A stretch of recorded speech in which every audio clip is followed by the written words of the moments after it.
France's right-wing parties, led by former President Nicolas Sarkozy, edged out the far-right National Front to take first place in local elections on Sunday, in a crucial test ahead of 2017 presidential elections.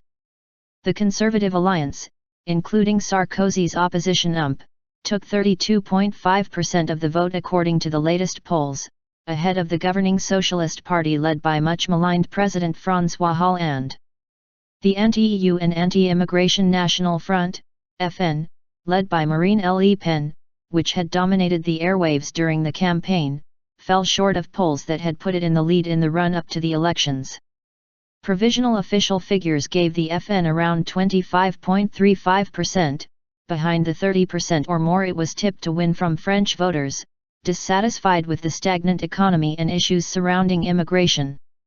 The far-right party led the first-round vote in 43 out of 98 departments which have power over local issues such as school and welfare budgets that voted in Sunday's poll, according to Interior Ministry figures.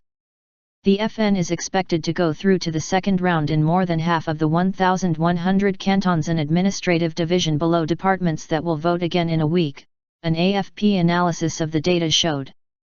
The party's best results are concentrated in the southeast, particularly in the cities and near the cities it runs, said political scientist Jean-Yves Camus. That put it ahead of Hollande's ruling Socialist Party, whose failure to address double-digit unemployment has seen him hemorrhage support since he took charge in 2012. Provisional Interior Ministry figures gave the Socialists and their left-wing allies around 22% of the vote.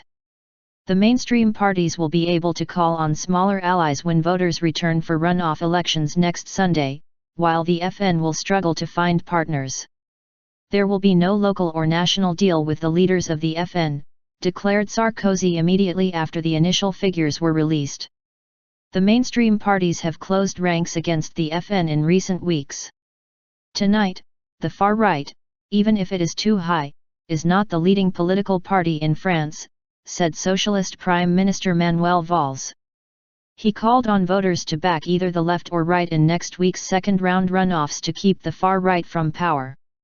The FN went into the elections polling neck and neck with Sarkozy's right-wing alliance of the Union for a Popular Movement and the Union of Democrats and Independents, UDI. Le Pen returned to a common theme of her campaign after the results were announced, saying the mainstream parties were conspiring in a campaign of hate against her party. She remained bullish about the initial results, pointing to the fact they were higher than the party's victorious tally in last year's European polls.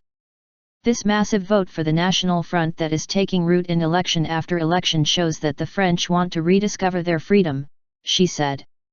Send home those who have brought France to her knees, and bring a new political generation to power. Despite weaker results on Sunday, the FN has still enjoyed a run of strong results in recent votes, coming first in the European elections last year and winning control of 11 town halls. Le Pen is hoping this momentum will carry forward to a successful run at the presidency in 2017. Earlier this week, she declared her party would invade the Élysée, presidential palace. Her party has capitalized on anger over France's lackluster economy, as well as the politically explosive issues of immigration and the integration of Islam into French society after the Paris terrorist attacks. But it has also benefited from Hollande's disastrous popularity figures. His ratings have hit record lows, despite a temporary boost in the wake of the January jihadist attacks on the Charlie Hebdo magazine and a Jewish supermarket, when he was credited with rallying the country. Despite the recent rise of the far right, the Communist Party, PCF, said it was confident of hanging on to the two departments it still controls in the Allier and the Val-de-Marne near Paris in tight second-round battles.